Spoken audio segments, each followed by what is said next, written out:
நாங்கள் எங்கள் பார்ட்னர்ஸ் 3 பேர் நாங்கள் ஒரே ஒரு விஷயம் மட்டும் முடிவு பண்ணோம்.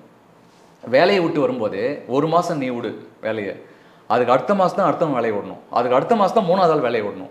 ஏன்னா ஃபஸ்ட்டு மாதம் வேலையை விட்டால் 3 மாதம் இந்த தொழிலில் எப்படி நிற்கிறாருன்னு 2வது ஆள் பார்த்துருவார், 3வது ஆளும் பார்த்துருவார்.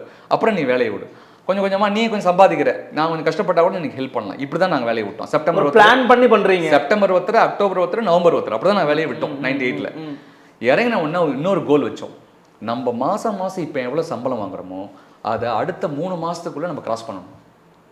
ஓகே, நம்ம சொந்தமாக செய்யும்போது நான் 10,000 ரூபா சம்பளம் வாங்குறேன்னா நான் 11,000 ரூபாவது எடுக்கணும். அதுக்கு உண்டான கட்டமைப்பை ரெடி பண்ணிவிட்டு தொழில் இறங்கலாவா. நாங்கள் ஃபஸ்ட்டு மாதமே எடுத்துட்டோம். அது எங்களுக்கு நம்பிக்கை கொடுத்தது.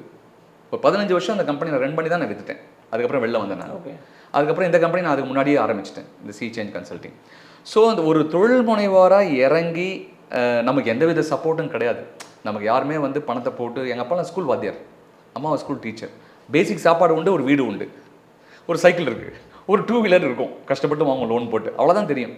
மற்ற எதுவுமே நமக்கு கிடையாது. எல்லாமே நம்ம தான் செய்யணுன்ற ஒரு இடத்துக்கு வரும்போது, இப்போ அப்பாவோட சிறு சேர்த்து வச்சுருப்பார்ல, ஒரு நகை வச்சுருப்பாரு, அதெல்லாம் நான் எடுத்து இங்கே நான் சூர்யாட்டன்னு வச்சுக்கோங்களேன், முடிஞ்சது கதை.